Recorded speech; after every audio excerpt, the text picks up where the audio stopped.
Warning, the following video is so manly that it can make a woman grow a beard. So if you are a little Justin Bieber, proceed with caution.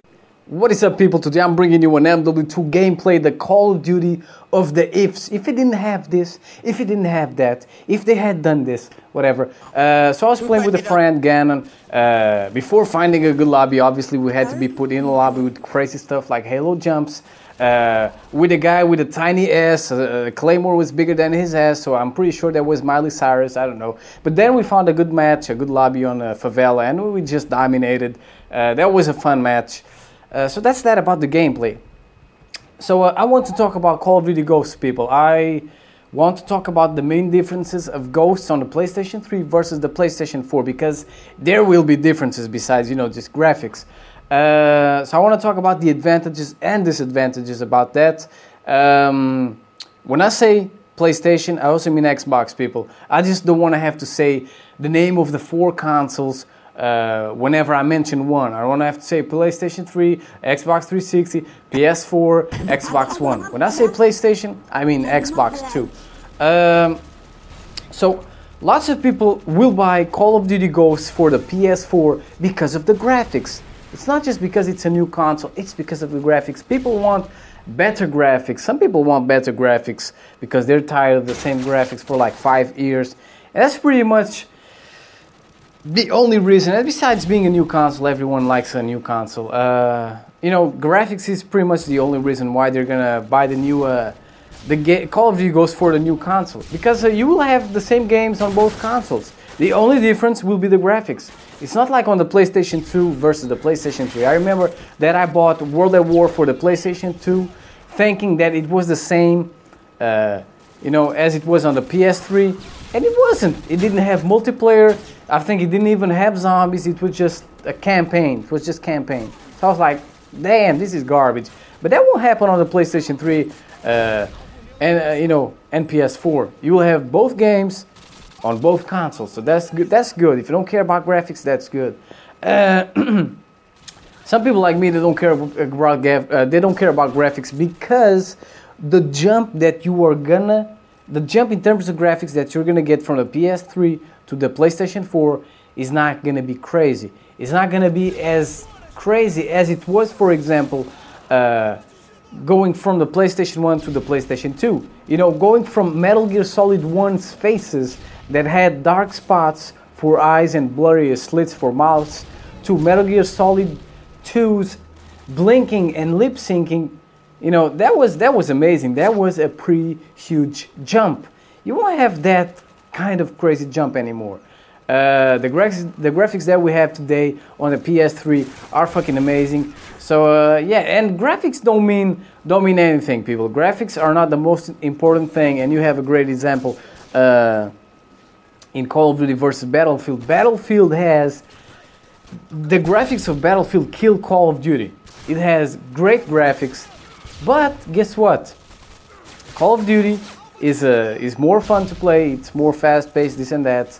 It doesn't require any thinking. Just run in, gun, you're done. Or run in throwing knives like that. Or run in, bash bitches with a shield.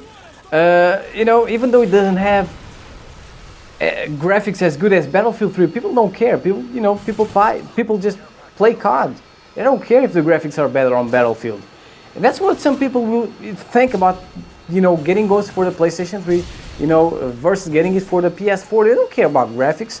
The gameplay will be the same, so they will just buy it for the PS3.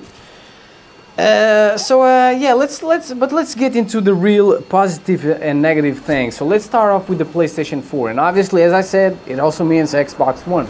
The advantage of getting Ghosts for the PS4 is that you will have better graphics. The graphics will be amazingly crystal clear. They will be, crazy probably, and that's the biggest advantage. Obviously, the hardware of the console will be more advanced, this and that, and I think that on the PlayStation 4 you will be able to record your gameplay. You won't need like a HD PVR or something like that, a Dazzle. You'll be able to record gameplays on your with your console. The negative things is that if you want Ghost for the new console, you'll have to buy Ghosts, you'll have to buy the console, and on the PS4 you will have to pay for online gaming. So that's something new for the PlayStation users. We've always had free online gaming. For the Xbox users, they're used to pay for online, so they don't care. But that's more money that you will have to spend. You'll have to buy the console, the game, and pay for online gaming. That's lots of money, people. Lots of money, and not everyone will be able to afford that. Another negative thing is that every first-gen system always has problems. From Xbox's Red Ring of Death to PlayStation 2's disc readers burning out to fat PlayStation 3's not being able to handle certain games, freezing, this and that. So you might want to think twice, and you might want to wait for the second wave of consoles where all the bugs will be fixed. And finally, because not everyone can afford a console, a game, and pay for online at the same time, there won't be enough players, and that means that the game will suffer. You'll have to wait lots of time to find players. You will have to the matchmaking will be slower, and probably you will get some lag, or maybe not. So that's the positive things and negative things about Ghosts for the PS4. Now, if you get Ghosts for the PS3 or Xbox 360, and this is I will have to add a little bit of extra gameplay. So if you buy Ghosts for the PS3, the positive things is that it comes out first for the PS3 and Xbox 360, and you already have the console and free multiplayer, or probably you already paid for your multiplayer on your Xbox. It's already paid, at least for until the end of the year. I don't know how that works. So you will just have to buy the game. So you will save lots of money. You'll just have to buy the game. It's spending $60 versus spending like $500. It's crazy. And the only negative thing that I can think about is that the graphics won't be as good. But I don't give a shit about that. As I said, I'm already used to these graphics. They're fucking good. It's not like I'm playing PlayStation 1, a PlayStation 1 game. It's not that if you don't buy the PS4, you'll be playing like a PS1 game. No, man. The PlayStation 3 and Xbox 360 have good graphics. They have good graphics.